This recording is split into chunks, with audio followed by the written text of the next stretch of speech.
de la vivienda colectiva, pues agradecemos muchísimo a Diagrama, la firma arquitectónica, por Laura Barba, por la arquitecta Laura Barba, y también por el arquitecto Luis Piña. Muchas gracias por compartirnos sus experiencias, que son siempre aleccionadoras para todos. Le pediré a uno de los coordinadores del diplomado, a nuestro querido Álvaro Berúben, que nos haga la presentación de nuestros invitados de esta noche. Muchas gracias. Arquitecta Laura Elena Barba Prieto, titulada del Instituto Tecnológico y de Estudios Superiores de Occidente, en Guadalajara, Jalisco, 2010-2015. Ha colaborado con diversos despachos de arquitectura a nivel nacional desde 2012. Recibió el primer lugar del concurso de jóvenes emergentes de Boston Museum of Fine Arts, el segundo lugar en el concurso COARC Centro Cultural Chapultepec y mención en el concurso Arquine número 16, Umbral de las Américas. Actualmente es directora de Diagrama, firma arquitectónica. Arquitecto Luis Aurelio Piña Plaza, titulado del Instituto Tecnológico y de Estudios Superiores de Occidente en Guadalajara, Jalisco, en el 2013. Ha colaborado con distintas firmas de arquitectura, incluyendo Departamento de Arquitectura, Juan Ignacio Castillo Arquitectos, Estudio Macías Peredo, Global Objective Technical Office, entre otras. Recibió el segundo premio en el concurso Arquine número 13 y mención honorífica en los concursos Arquine número 14 y número 16. Actualmente es director de Diagrama, firma arquitectónica. Bienvenidos y muchas gracias por compartir con nosotros su experiencia en el tema de la vivienda. Gracias.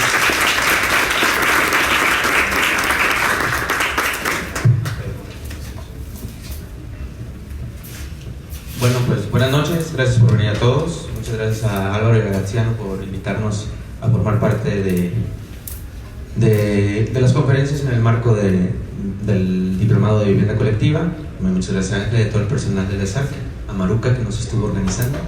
Y bueno, pues nos da muchísimo gusto estar aquí. Bueno, Diagrama es un despacho de arquitectura, somos una firma que empezó en el 2014. Y empezamos a platicar entre varios amigos cómo podíamos hacer arquitectura, ya que la mayoría de aquí, bueno, yo no soy de aquí y ellos no tenían los medios para empezar a hacer cosas, y decidimos acercarnos a los desarrollos inmobiliarios que nuestros profesores nos habían dicho que eran el demonio. Y dijimos, no, pues estos son los que están construyendo la ciudad y si no nos metemos ahí vamos a dejar que hagan trizas con ella. Entonces nos acercamos con una empresa que para hacer sus oficinas, se dieron las cosas, terminamos los usos comerciales y eventualmente pasamos a formar parte del grupo que se llama Levy Holding, donde nos dedicamos principalmente al desarrollo inmobiliario y fuera de eso pues seguimos haciendo proyectos de varios tipos, ¿no? O sea, para otros clientes. Ha sido para nosotros también como una oportunidad muy padre, porque al hacer equipo con diferentes empresas que tienen diferentes disciplinas, pues logramos entonces atacar entre todos juntos el tema del sector inmobiliario y cada quien es experto en una pequeña área, ¿no? Entonces de esta forma creo que podemos y hemos logrado proyectos que han sido pues muy bien recibidos y que creo que le suman mucho a la ciudad. Los proyectos que hemos desarrollado junto con el grupo han sido de distintos tipos y bueno, y con otros clientes tenemos proyectos, bueno, a los que nos conocen de seguro nos conocen por ser de los arquitectos que hacen collage y pues sí, somos de esos. En nuestro Instagram pueden ver varios de estos proyectos. Esto es un proyecto en Chapala. Tenemos varios proyectos de vivienda en la Riviera Maya. Este es un proyecto que va a estar aquí muy cerca, de hecho, también. Y un par de proyectos de usos mixtos también en la ciudad de Guadalajara. Pero bueno, hoy vamos más bien a presentarles una pequeña charla que tiene que ver con la vivienda colectiva, en el que queremos presentarles como varios casos de estudio que hemos usado como ejemplo a veces directamente en algunos de los proyectos y que son ejemplos que vemos a lo largo de la historia en diferentes países, en diferentes momentos, que todos nos dan pista de cómo podemos hacer ciudad, de cómo podemos construir vivienda. Mucho de lo que nos hemos encontrado con el tema de la vivienda colectiva es que sobre todo las generaciones más grandes ven esto como un tema entre comillas nuevo. Se entiende como que es algo que está pasando en este momento, que está cambiando la ciudad, que antes todos vivíamos en casotas y ahora vamos a pasar a vivir en depitas, cuando la realidad, o por lo menos como nosotros lo interpretamos, es que esto es un tema pues de toda la vida, ¿no? La vivienda colectiva ha existido desde los primeros ejemplos de vivienda, y se podría decir que incluso toda la vivienda es colectiva, ¿no? Entonces eso es un poquito lo que queremos ver con nuestros ejemplos que les vamos a mostrar. Entonces, bueno, empezando con el tema de la vivienda, pues nos parece muy prudente hacernos la pregunta de por qué necesitamos la vivienda, ¿no? O sea, cuál es la necesidad para nosotros como seres humanos el recurrir a la vivienda. Y aquí nos acordábamos mucho de un filósofo español, Ortega y Gasset, que decía que como seres humanos estamos como arrojados al mundo, a la intemperie, y que entonces nosotros éramos la única raza que tenía que inventarse las formas de cómo vivir, de cómo apropiarse del mundo, la naturaleza, ¿no? A diferencia como de los animales que nacen y ya pueden encontrar en un entorno natural su hogar y que pueden encontrar todos los recursos a la mano, el hombre más bien tiene que ingeniar formas y construir a través de la técnica un refugio y construir sus propias relaciones en el mundo para poder existir, ¿no? Entonces decía Ortega y Gasset que nosotros tenemos que estar como constantemente reinventándonos y que aparte necesitamos construir nuestro propio huequito en el mundo, nuestro propio sitio. En esta misma imagen, este es el grabado para uno de los textos de perdón que no sabe francés, pero Marc-Antoine Layet, y se nos hace muy interesante porque fue alrededor de 1700 cuando están con toda la regresión a la arquitectura clásica, y se ve la arquitectura clásica como el máximo logrado, y este máster dice, no, la realidad es que no fue una adición y un constante evolucionar lo que hizo la arquitectura clásica, sino que la arquitectura clásica trata de regresar a la choza primitiva, a la idea como básica de la arquitectura, y en este grabado lo representa con la arquitectura, representado por esta musa, la humanidad que somos nosotros, estos niños encuerados, y con el frontispicio en esta choza como para tratar de hacer el link entre lo primitivo y la arquitectura clásica, que en ese entonces se veía como la meta, ¿no? En su traducción al inglés, Samuel Weil hace una reinterpretación del grabado, y aquí encontramos como algo que se nos hizo muy interesante, que es que la arquitectura desde su inicio, o la vivienda desde su inicio, por su concepción, su forma de construirla, es colectiva, es una actividad que se tiene que hacer entre varias personas, y que en su como esencia más básica pues termina siendo como construida por lo que sería una comunidad, una familia. Y esto también nos lleva a lo otro, que es que todos aquí hemos de una u otra manera tenido roomies, que son los primeros roomies que tenemos son nuestros papás. O sea, nadie vive solo de un inicio, siempre estamos conviviendo en un espacio construido con otras personas, que bueno, pues por ende hace que la vivienda sea un tema de la colectividad. Y esto nos lleva a esta construcción de espacios y de vivienda al tema de la apropiación de estos espacios y al habitar, ¿no? O sea, el habitar sería el medio de cómo nosotros nos relacionamos con el mundo, y tiene que ver como con un intercambio y una extensión de la persona. Es un intercambio porque entonces el habitante se sitúa en un espacio y el espacio también se sitúa como en el inconsciente del habitante, ¿no? De la persona. Entonces, a mí me gusta mucho pensar que nosotros como arquitectos nos dedicamos a hacer como la escenografía de memorias de mucha gente, porque si te pones a pensar cualquier momento significativo que haya pasado en tu vida, o sea, si tienes un recuerdo de la comida en casa de tu abuela y tú de niño sentado en una mesa con tus primos y tal vez los adultos en otra mesa, siempre esa memoria está acompañada de un lugar. Entonces, esta manera de habitar también funciona como una acumulación de recuerdos, de espacios que nos van marcando, y la acción de habitar es también lo que nos va dando un poquito de identidad, ¿no? O sea, es fundamental para la esencia de cualquier persona, los lugares en los que ha crecido, los lugares en los que ha vivido, las ciudades en las que ha vivido, el país en el que está, que definen un poquito de cómo es tu persona y cómo te relacionas en el mundo, cómo te relacionas con tu trabajo, etc. Y dice también Palasma, otro filósofo finlandés, que la vivienda, además de tener la tarea de resolver nuestras necesidades físicas y corporales, también debe organizar nuestras mentes, nuestros recuerdos, nuestros sueños, nuestros deseos, ¿no? Entonces, creo que el tema de la vivienda, empezando por esta parte, es muy importante, por los siguientes ejemplos que vamos a ver, que como decía Mies van der Rohe también, la arquitectura, es el construir vivienda, el construir edificios, es poner en sólido el espíritu de una época, ¿no? O sea, cuando estudiamos estos casos de otros países y otros tiempos, estos edificios sirven un poco como fósiles o como vestigios de cómo vivía la gente, de qué pensaba la gente, qué valoraba, dónde eran sus puntos de encuentro, cómo se relacionaban. Y un caso, un buen ejemplo para explicar esto, nos parece la Casa de Vidrio del arquitecto Pierre Charot, que está ubicada en París.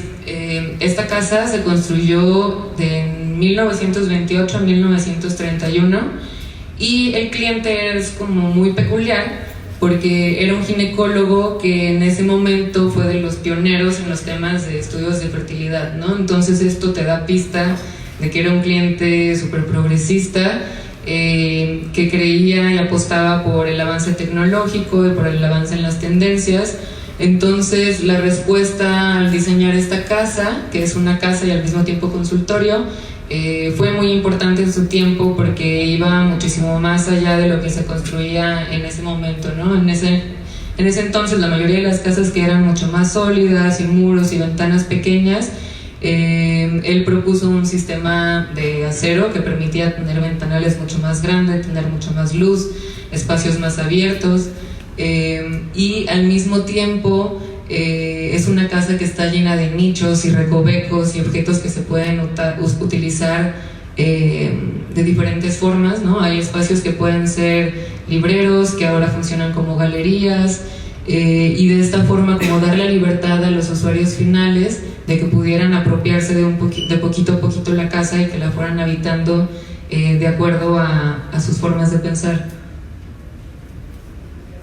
Viendo todos estos ejemplos, pues nos damos cuenta que, nos damos cuenta que la percepción de la historia que tenemos por lo general es una percepción lineal, como que todo va mejorando y todo va a ser mejor y somos una mejor versión de los humanos de hace 1000, 2000, 3000 años, cuando la realidad es que, por lo menos en los temas de arquitectura, ha sido un tema de ir y venir, es una cosa que no tiene un orden constante y donde podemos encontrar soluciones para problemas muy actuales en edificios de hace 2000 o 3000 años, como en edificios de hace 1950, y bueno, pues es algo que se nos hace muy interesante y que es la manera en la que podemos relacionar nuestra práctica con los diferentes ejemplos que traemos, ¿no?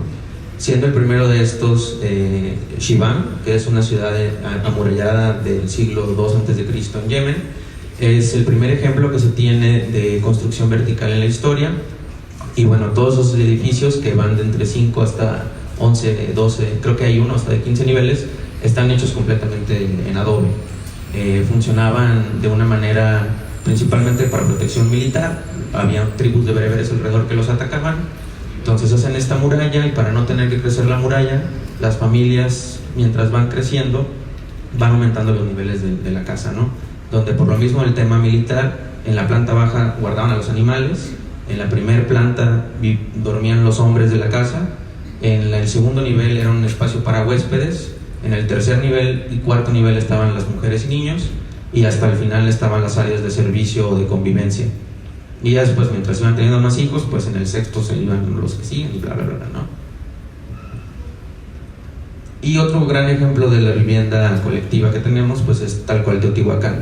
Teotihuacán, pues me imagino que ya muchos conocen o han ido, y la parte como menos sorprendente, que es donde se ven muros como de 1 metro de altura, es una parte bien interesante que conforman los 7 barrios que estaban en los 4 distritos de Teotihuacán, donde también pues se cree que por temas militares, dentro de unidades amuralladas vivían conjuntos de familias distintas.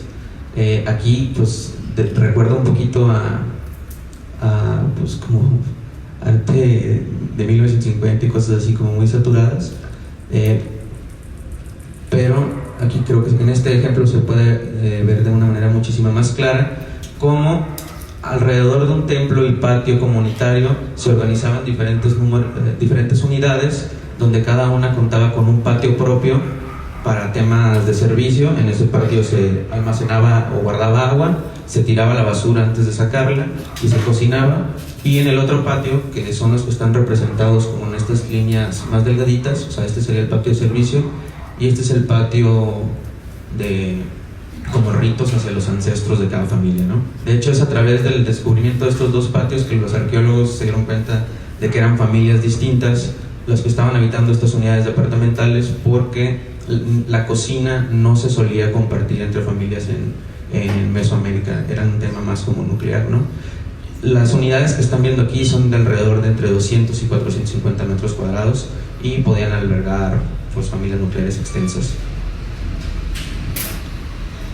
Y si nos vamos a Roma, en el siglo II tenían esta forma de hacer conjuntos habitacionales que se llamaban ínsulas.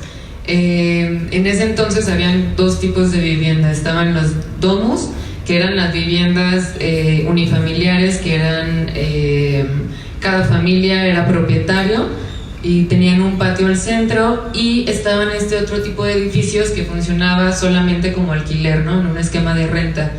Los edificios tenían el tamaño de toda una manzana y podían llegar hasta 9 niveles cada uno, ¿no? Lo interesante aquí también es que estos dos tipos de vivienda no estaban segregados, o sea, no estaban en diferentes vecindarios, sino que convivían pues, todo tipo de clases juntos, y la planta baja de estas ínsulas siempre era comercio. Un tema que se nos hizo como chistoso o pues muy interesante y como ad hoc a nuestra época es que en este tipo de edificios las viviendas que estaban en los niveles más cercanos a las plantas bajas eran los más caros y las que estaban en las plantas más altas eran los más baratos, y esto era por un tema de especulación del mercado, que entonces como había mucha demanda de viviendas se seguían construyendo más de estos edificios con métodos de construcción muy pobres y sin seguir como los criterios de construcción adecuados. Entonces los que estaban en los niveles más altos tenían más probabilidad de colapsar más fácilmente, ¿no? Y fue hasta que Augustus puso una reglamentación que dijo, pues basta, esto es una locura de seguir construyendo edificios que colapsen y se tengan que arreglar. Entonces hizo la regla de se pueden seguir construyendo estas ínsulas, pero con 20 metros como máximo de altura, ¿no? Entonces, a nosotros se nos hace un muy buen ejemplo de estudiar como estos casos de vivienda colectiva, que son temáticas que seguimos viendo hoy en día, y que este es un buen ejemplo de cómo a través de la reglamentación y de establecer leyes a través de, por ejemplo, por política por política, es que se logra el crecimiento de una ciudad correctamente. Sí, o sea, lo que pasó en el DF, que se cayeron edificios porque los hacían mal, pasa desde Roma, y pues nos seguimos encontrando con este tipo de situaciones, ¿no? O sea, no hemos aprendido nada en bastantes miles de años. Y otro ejemplo son las cartujas. Las cartujas son monasterios donde también vivían los monjes cartujos, y este sistema está bien interesante porque es uno de los primeros que proponen la vivienda mínima. La vivienda mínima era un habitáculo donde cada monje vivía individualmente. Les llamaban celdas monacales. Era una vivienda de los espacios más restringidos, pero con mucha como dignidad en los espacios, porque tenían muy buena altura, muy buena ventilación e iluminación, y cada celda monacal estaba vinculada a un patio privado que era el huerto, y cada huerto debía ser cuidado por cada uno de los padres. Todas estas celdas monacales estaban alrededor de un claustro que funcionaba como el patio central. Entonces, pues durante el día todo el mundo estaba conviviendo en estos pasillos, terrazas, espacios exteriores, y pues en la noche cada quien se iba a su espacio de vivienda mínima. Y al exterior había otro espacio que era un patio también con dimensiones menores, donde sí podía entrar el resto de la comunidad, y es donde se encontraban los servicios, almacenes de comida, la cocina, etcétera. Bueno, más o menos aquí se explica cómo es que estaban conformadas estas celdas monacales. En sí el espacio de habitar es este que está aquí nada más, donde aquí era como el espacio de día, el espacio de noche, y lo que hoy en tema de comercio dirían walk-in closet, es este de aquí, y hasta acá está la letrina, ¿no? Estos pasillos eran para que el prior, que es como el jefe de los monjes, pudiera revisar que sí estuvieran cuidando sus huertos individuales. Pero está muy curioso cómo pues este sistema lo empiezan a replicar en varios puntos, y terminaban midiendo en la parte techada algo así como 100 metros cuadrados, pero de esos 100 metros cuadrados pues vean cuánto es la circulación. O sea, en realidad son muy pequeñas las celdas monacales. Hay un libro de los que salió, de estos chiquitos de GG, que tienen como diferentes ensayos de varios arquitectos, que se llama Menos es suficiente, creo que es el nombre, que es de Pier Vittorio Aureli, y habla en particular de este edificio. Está muy interesante, recomendado, está chiquito, aparte está muy digerible. Y otro ejemplo más es en París, que después de la revolución industrial hubo un cambio de intereses en general de la comunidad, y en 1852 Napoleón III le encarga a Baron von Haussmann que hiciera un plan para hacer el París moderno, ¿no? Entonces, en este París moderno buscaban que sí, perdón. Muy bien. Buscaban entonces que apostaran hacia las nuevas tecnologías, a que tuvieran más acceso a los nuevos medios de transporte, al ferrocarril, y que lo pensara como un urbanismo higiénico, ¿no? Que tuvieran estos espacios que no permitieran tantas enfermedades de la peste, cólera. Y él propone un edificio que es una tipología que se repite a lo largo de la ciudad, en la que en planta baja es comercio, los siguientes niveles son vivienda, y en la buhardilla, bueno, el espacio que queda hasta arriba, funcionan como bodegas o en algunos casos como vivienda para gente de servicio. Estos edificios se cuidaba mucho que hacia el exterior tuvieran un lenguaje homogéneo, que tuvieran los mismos materiales, que tuviera el mismo lenguaje, los mismos colores y la misma altura, pero al interior se entregaban libres, como en un esquema de una distribución, pero libertad para decorarlo a la forma de la que el usuario quisiera, ¿no? Entonces, de esta forma también permitían un poco la apropiación de cada familia a cada una de estas unidades. Y bueno, ahí mismo pues el siguiente gran ejemplo pues sería Le Corbusier, que pues en el periodo de posguerra, con todo el tema de la necesidad de vivienda, por lo mismo de la destrucción que hubo, pues permite que pueda llevar a cabo pues los experimentos que estaba haciendo y que tenía pregonando desde los 20s con sus unidades de habitación, ¿no? Que la unidad de habitación de Marsella es como el ejemplo que todos conocemos más, donde aplica los 5 puntos y donde pues plantea que metiendo la mayor cantidad de personas en la menor cantidad de espacio puedes permitir estos lugares verdes alrededor, ¿no? Es interesante ver cómo esto está construido en 1947 y hasta más o menos 1952, pero bueno, todas sus ideas ya habían sido expresadas, habían llegado a México a través de arquitectos que habían ido a viajar y habían conocido, a través de revistas, uno que otro libro. Entonces, en la misma fecha, en México, Mario Pani se acerca con el presidente, que le cuenta que quiere hacer un nuevo desarrollo habitacional en la Ciudad de México, y dice: ¿sabes qué? Dame tiempo y yo te puedo presentar algo que te va a resultar más económico y muchísimo más eficiente. Entonces agarra un montón de estudiantes, amigos y alumnos, y se plantean presentar esto a manera de concurso, y en un tiempo bastante reducido, no recuerdo si es como un mes y medio, se avientan el proyecto para el CUPA, el Centro Urbano Presidente Alemán, donde pues es el primero en su tipo. Empiezan a tener este tema del comercio en la planta baja y demás, pero aparte también las mismas unidades dotan de servicios a la zona y de equipamiento, de hospitales, de clínicas, teatros, kinders, etc. Y con esto se marca la pauta para lo que va a ser todo el desarrollo habitacional impulsado por el gobierno de México en los años subsecuentes y en la época de oro mexicano. Como dato ahí también curioso, los de ICA nacen en una de las constructoras más grandes de México, si no es que la más, nace a partir de este concurso. Necesitaban que unos ingenieros les calcularan todo, y los ingenieros eran un par de chavos que eran amigos, se la aventaron y les fue tan bien calculando este primer proyecto que pues ahora tienen una empresa, ¿no? Y este conjunto habitacional es de los catalogados como los conjuntos urbanos mejores logrados del siglo XX en México, justamente por este mismo planteamiento que hace igual Le Corbusier en Marsella, que es reducir la huella del edificio al espacio más mínimo para entonces permitir que el resto del terreno pudiera funcionar como áreas verdes.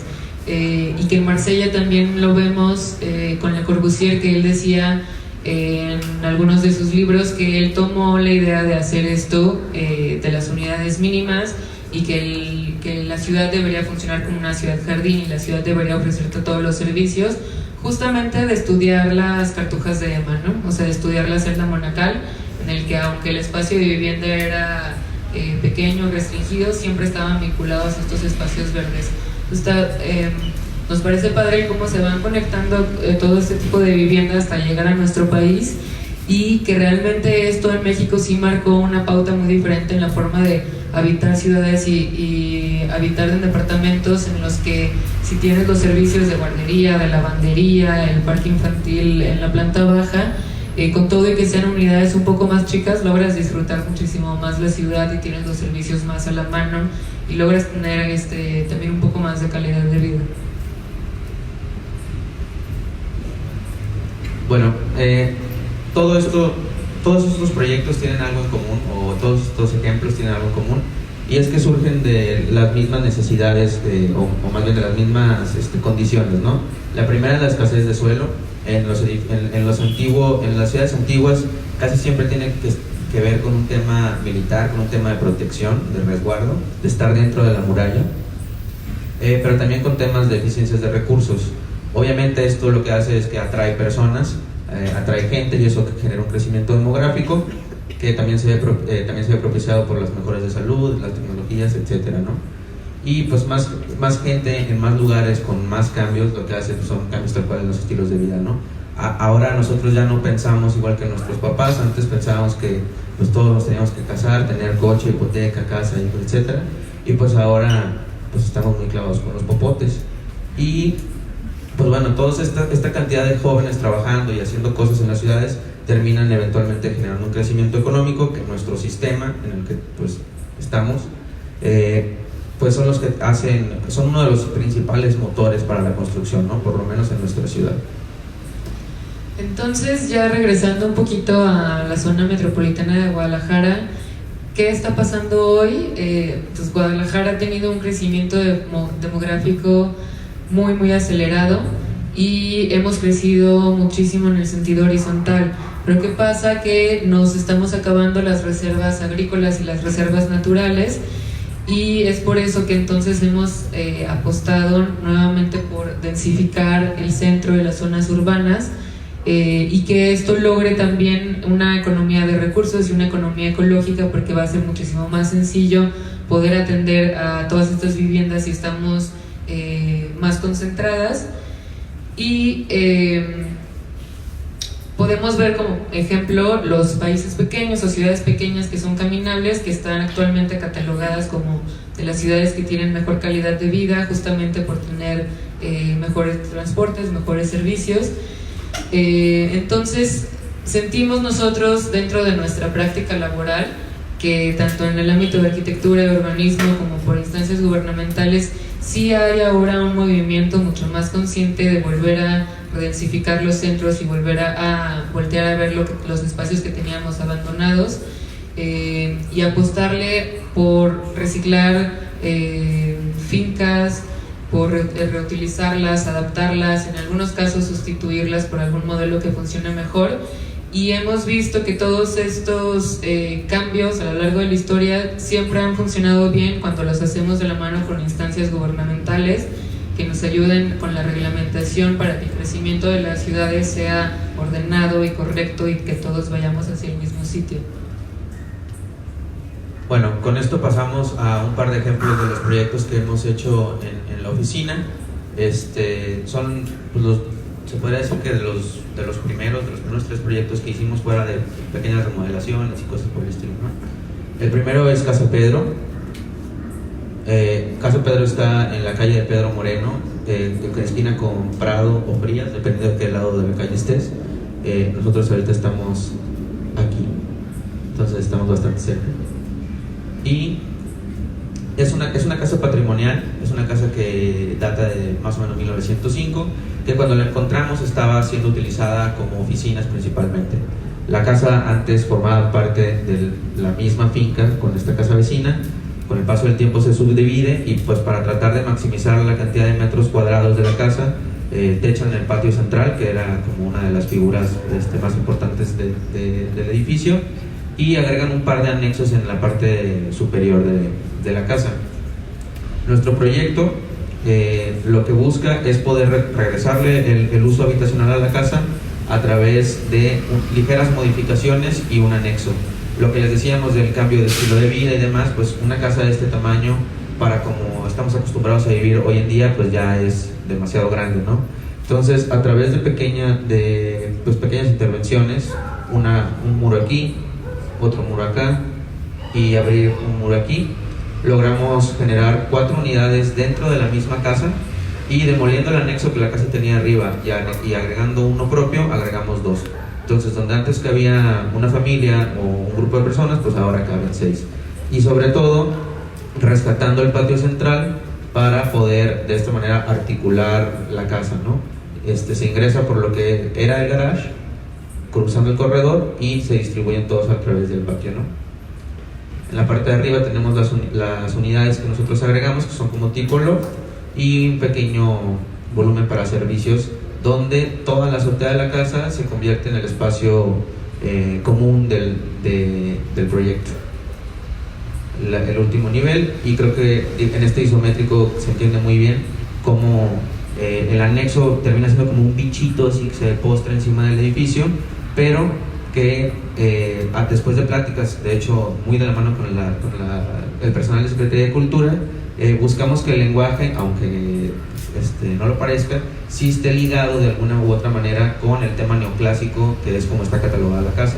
Entonces el tema del pórtico, de las columnas y demás, pues tiene obviamente esta reminiscencia clásica, pero también el tamaño de los vanos en sí es la misma proporción que hay dentro de los vanos de la casa existentes.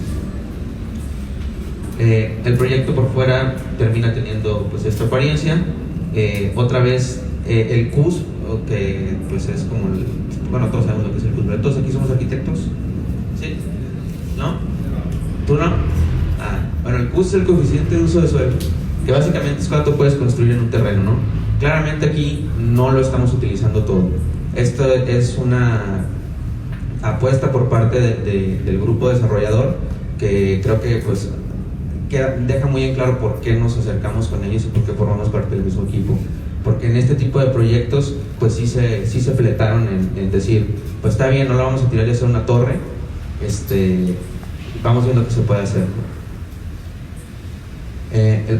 Aquí bueno, podemos ver cómo está el anexo por encima de la casa, que pues si bien sí es visible, no termina siendo el edificio de 8 pisos.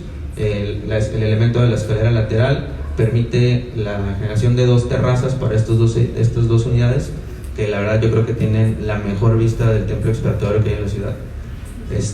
Y pues lo que hablábamos del patio, ¿no? Cómo el patio se convierte otra vez en un patio y permite a la casa respirar. Y bueno, una de las grandes joyas de poder trabajar con este tipo de edificios es que pues un poquito te hacen la chamba a medias los arquitectos de hace 100 años. O sea, te regalan unos espacios, digo, pues aquí estamos en una universidad que es una casa, ¿no? O sea, lo que dice siempre Sergio Ortiz, de que los buenos edificios pareciera que se prestan para cualquier tipo de programa, y la realidad es que pues muchas veces es cierto. Entonces aquí pues con esta altura pues puedes tener la oportunidad para tapar, incluso para poder tener un cocinón en una unidad que pues es bastante pequeña, ¿no? Esto en un edificio es un poquito muy difícil de lograr. Y algo que nos gustó muchísimo es que el edificio pues a la hora de que viven en el día pues en la noche se convierte como en esta cajita de luz o lamparita encima de la casa, ¿no? Ya en temas técnicos bien interesante también fue que pues meter, si se fijan, aquí esta columna baja, pero ya baja por dentro de la casa. Entonces tuvimos que escarbar, bueno, nosotros no, los constructores, se tuvieron que escarbar, apuntalar cada uno de los muros y por debajo de los muros meter todas las zapatas para colar, ¿no? Entonces, pues sí fue un sobreesfuerzo para poder lograr salvar esta casa, pero creemos que al final pues termina valiendo la pena, ¿no? Y este trabajo en equipo con diferentes empresas que les mencionábamos al principio, yo creo que fue fundamental para el éxito de este proyecto, porque cualquier otro desarrollador o cualquier otro grupo de empresas tal vez hubieran visto más viable el derrumbar la finca y construir un nuevo edificio, y creo que al hacer equipo tanto con la desarrolladora, con bienes raíces, con marketing, con todos, podemos analizar, visitar estos sitios, informarnos todos e informar también a quienes no cuentan con conocimiento de arquitectura, de urbanismo, de la importancia del patrimonio, y de esta forma trabajar en equipo para que no solamente sea como un proyecto lindo en el que la gente pueda vivir, sino que también los desarrolladores y los inversionistas lo puedan ver como una buena oportunidad de hacer un proyecto que sea viable, que sea remunerable y que al mismo tiempo sea muy consciente de su entorno. Y este otro proyecto es muy similar, de hecho está a una cuadra, está en Morelos, igual Prado y Argentina, y esta casa también es una finca de inicios de 1900. Anteriormente la casa se conformaba por las otras tres fincas que están de su lado izquierdo, y cuenta con dos crujías y un patio central. Cuando nosotros encontramos la casa funcionaba como oficinas, y en la parte posterior, donde antes era el patio y huerto, se había construido un tejabán que funcionaba como una fábrica para calzado y algodón. Entonces, a diferencia de Casa Pedro, Casa Azul sí estaba en un estado de deterioro. Ambas construcciones son construcciones de muros de adobe, entonces al tener intervenciones, aunque sean muy sutiles, pues es muy probable que las losas colapsen. Parte de la casa, si quieres pasar a la siguiente, parte de la casa ya había tenido algunos daños, como lo podemos ver como en la parte inferior, que actualmente funciona como la cochera, y cuando nosotros la encontramos había una serie de construcciones como de cubículos de tabla roca donde extendían la parte de las oficinas. Entonces lo que nosotros decidimos hacer en conjunto con la desarrolladora fue utilizar la casa patrimonial para hacer locales comerciales, subdividir una casa que no era viable ya por lo amplio de sus dimensiones, utilizarse como vivienda o como una sola oficina. Entonces, al hacer esta subdivisión, conservamos el patio central. Cada uno de los locales voltea a ver ese patio y también funciona como recibidor para el edificio que vamos a construir en la parte posterior del terreno. En la planta baja quedan el estacionamiento y servicios, y es a partir del primer nivel donde empiezan los departamentos. Entonces, en esta casa que antes era fábrica de calzado, ahora hay varios locales comerciales que intentaremos que tengan vida pues de día y también vida seminocturna, y se logran 8 departamentos y 2 estudios, en los que también la azotea es utilizable, igual como en los puntos estos que vimos de Marsella, en Le Corbusier, donde tratar de utilizar pues todo el área posible, como también la azotea, para que funcione como un jardín y como puntos de encuentro. Y de esta forma logramos tener un espacio al aire libre, asadores, baños, y la privacidad de los departamentos, que son un poco más compactos. Los departamentos están diseñados en un módulo muy sencillo, son aproximadamente 85 metros cuadrados, tienen una estructura súper sencilla, porque lo que a nosotros nos interesaba más era como meterle un poquito más al tema de reconstruir la casa a su estado original, ¿no? De la restauración. Entonces realmente el anexo funciona de una forma muy fácil. Al centro está dividido por los servicios, que son los baños y la cocina.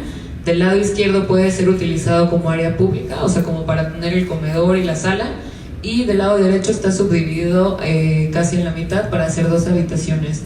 Entonces, lo que pretendíamos es que estos espacios fueran muy dinámicos, que pudiera funcionar tanto para como una familia convencional que tuviera, o una familia joven más bien, que tuviera como su cuarto principal y cuarto para algún niño, para un esquema de roomies de 2 habitaciones, o también para un esquema de alguien viviendo solo y que la otra habitación pudiera funcionar como un estudio.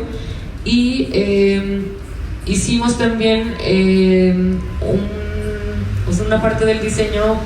Era muy importante para nosotros que tuvieran estos espacios, estos recovecos y nichos que se pudieran utilizar de diferentes formas dependiendo de quién viviera ahí, ¿no? Y nuestra estrategia fue hacer estas pequeñas mochetas que están de este lado, que hacia el exterior nos permitía dar una sensación de solidez, que ahorita creo que se va a mostrar en las fotos. Y hacia el interior se hacen este tipo de nichitos en donde se pueden colocar repisas, closet, el nicho para la televisión, etcétera. Entonces puedes utilizar mejor el espacio, ¿no? Puedes optimizarlo. Es un proyecto que está en construcción. Estos son un poco de los avances de obra. Este es un espacio que está construido en la azotea de la casa patrimonial, donde se encuentran los baños y el asador.